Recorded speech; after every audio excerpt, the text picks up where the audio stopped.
La historia de Jeffrey Dahmer no comienza con un crimen, comienza con el silencio. Un silencio incómodo, persistente, casi invisible para quienes estaban a su alrededor, pero profundo para quien lo vivía. Porque antes de convertirse en uno de los nombres más perturbadores de la historia, Dahmer fue simplemente un niño que creció en Milwaukee, en una familia que desde afuera parecía completamente normal. Su padre, Lionel, era un hombre de ciencia, metódico, racional.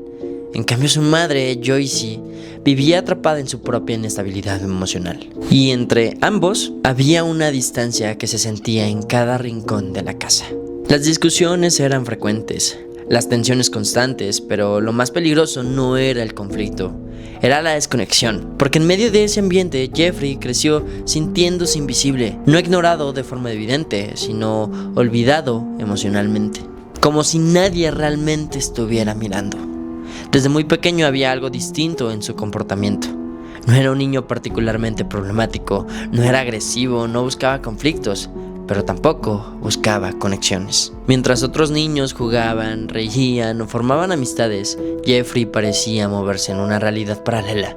Observaba más de lo que hablaba, callaba más de lo que expresaba y poco a poco se fue aislando. No porque alguien lo obligara, sino porque parecía no encontrar su lugar. Pero lo más inquietante aún no era visible. Llegó en forma de curiosidad. Una curiosidad que en otro contexto podría haber pasado desapercibidas, pero que en él tomó un rumbo diferente. Un día, su padre le mostró algo que para él era simplemente ciencia. Le enseñó cómo tratar huesos de animales, cómo limpiarlos, cómo conservarlos. Era una actividad casi educativa, una forma de explicar anatomía. Pero para Jeffrey no fue solo una lección, fue una puerta. A partir de ese momento algo cambió. Comenzó a recolectar animales muertos. Al principio eran hallazgos casuales. Un animal en la carretera, un cuerpo en descomposición en el bosque. Pero pronto dejó de ser coincidencia y se volvió intención. Los llevaba a casa, los examinaba, los abría, no con morbo evidente, sino con una frialdad inquietante. Quería entender, quería ver qué había dentro, cómo funcionaban, cómo se descomponían. Era una fascinación silenciosa, metódica, desconectada de cualquier emoción visible. Y ese es el punto donde la historia comienza a volverse incómoda, porque no era solo curiosidad, era control. Era dominio sobre algo que no podía resistirse, algo que no podía irse, algo que no podía abandonarlo. Esa idea se quedó con él para siempre. Y de repente creció.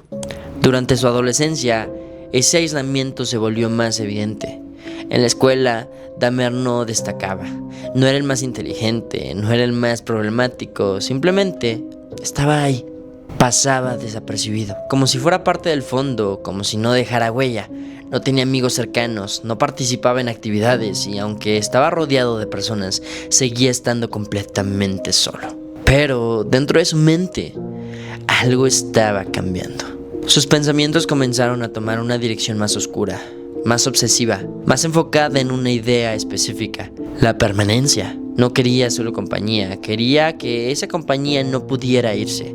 Quería eliminar la posibilidad de abandono, porque si había algo que realmente le afectaba, era la idea de quedarse solo. Ese miedo se transformó en la fantasía, y esa fantasía poco a poco comenzó a sentirse más real que el mundo exterior. Pero había otro elemento que aceleraría todo: el alcohol. A los 14 años Jeffrey ya bebía, no de forma ocasional, no por diversión, sino como una necesidad.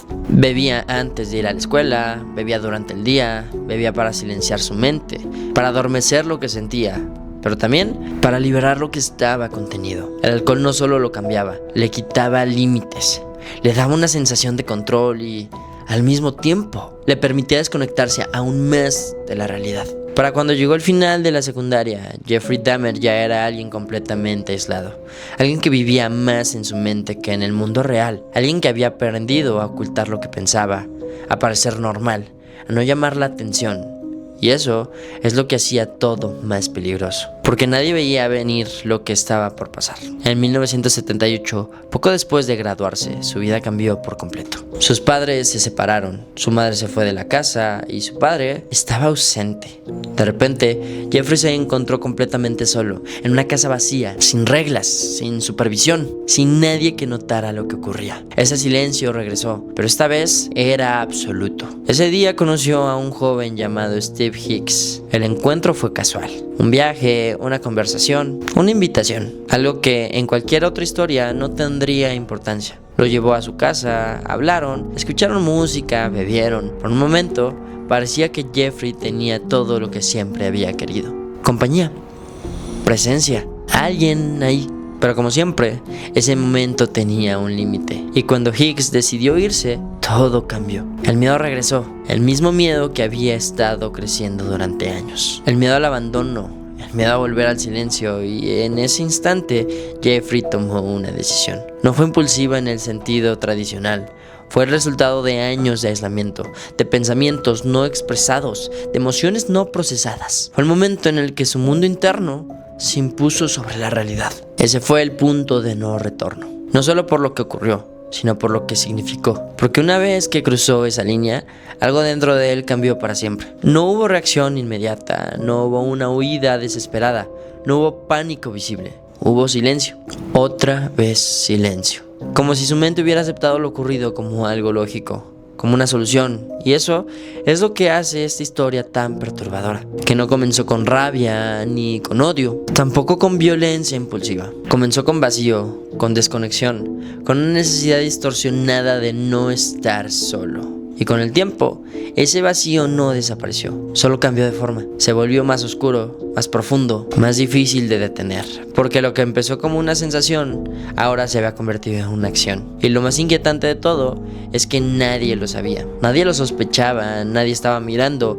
Y ese fue el inicio real, no de un crimen aislado, sino de algo mucho más grande. Algo que crecería en silencio durante años. Después de lo ocurrido con Stephen Hicks, hubo algo que podría parecer contradictorio. Silencio, no inmediato caos, no una espiral visible, sino una pausa. Como si Jeffrey Dahmer hubiera presionado un botón interno y decidido, por un momento, detenerse. Intentó seguir adelante, intentó construir algo parecido a una vida normal. Poco después, se alistó en el ejército, fue enviado a Alemania, un cambio de entorno, una nueva rutina, una oportunidad de empezar de cero. Y durante un tiempo, eso pareció funcionar.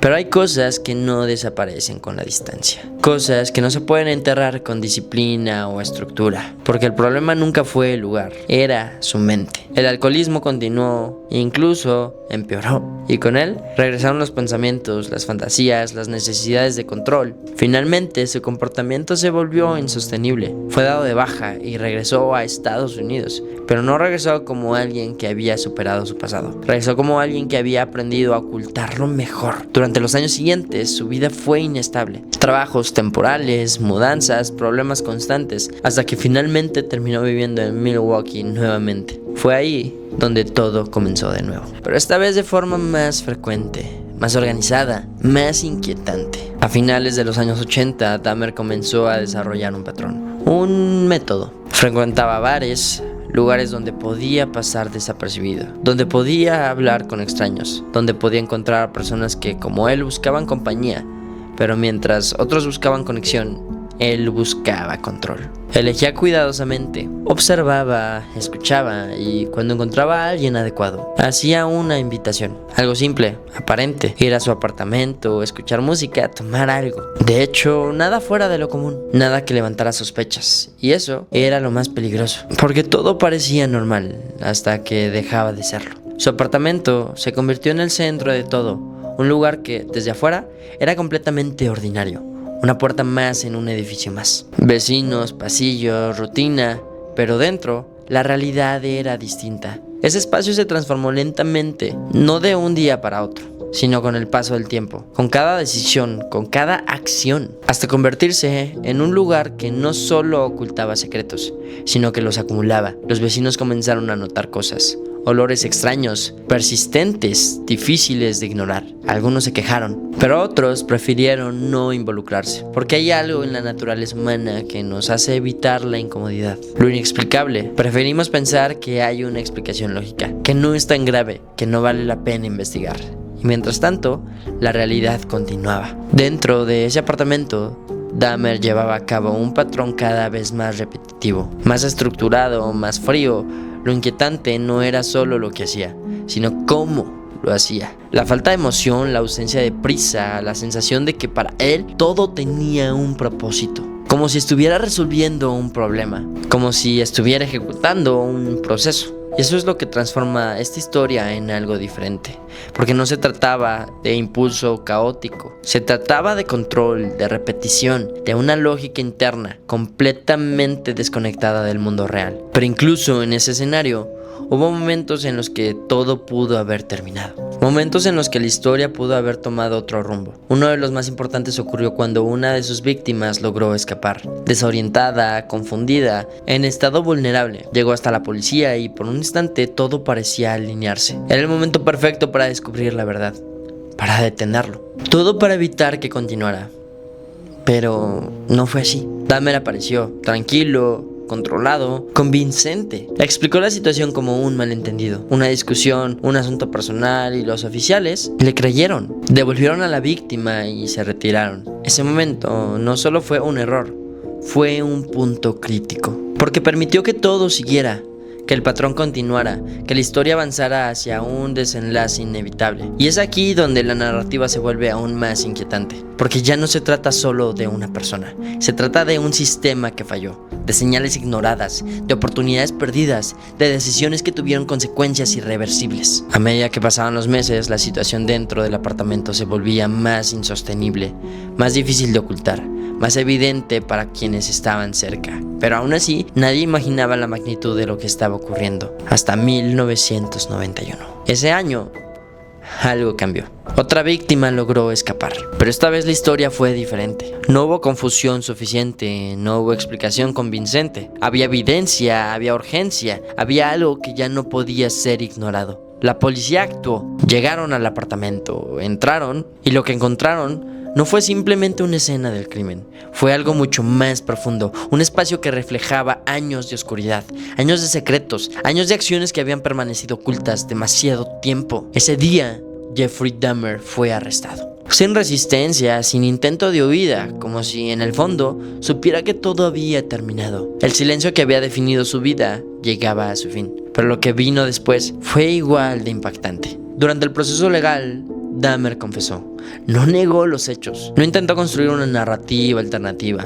Habló con calma, con una desconexión que muchos encontraron perturbadora. No era la reacción que la gente esperaba. No había explosiones emocionales, no había justificaciones intensas. Había una frialdad difícil de comprender. Fue declarado culpable, sentenciado a múltiples cadenas perpetuas. Y su nombre quedó marcado en historia, pero más allá del juicio, más allá de la condena, quedó una pregunta que sigue generando debate. ¿Qué lo llevó hasta este punto? ¿Fue su infancia, su aislamiento, el abandono emocional, el alcohol, sus pensamientos, todo junto? No hay una respuesta simple, porque la mente humana no funciona de forma lineal. No hay una sola causa, no hay un solo momento. Hay una acumulación de experiencias, de decisiones, de ausencias. Y en algunos casos, eso es suficiente para crear algo que escapa a la comprensión. La historia de Jeffrey Dahmer no es solo la historia de un individuo. Es la historia de advertencias ignoradas, de sistemas que no reaccionaron a tiempo, de una oscuridad que creció lentamente sin interrupción. Y eso es lo que la hace verdaderamente inquietante, porque no es algo que apareció de la nada, es algo que se formó paso a paso, en silencio, a la vista de todos, pero sin ser visto.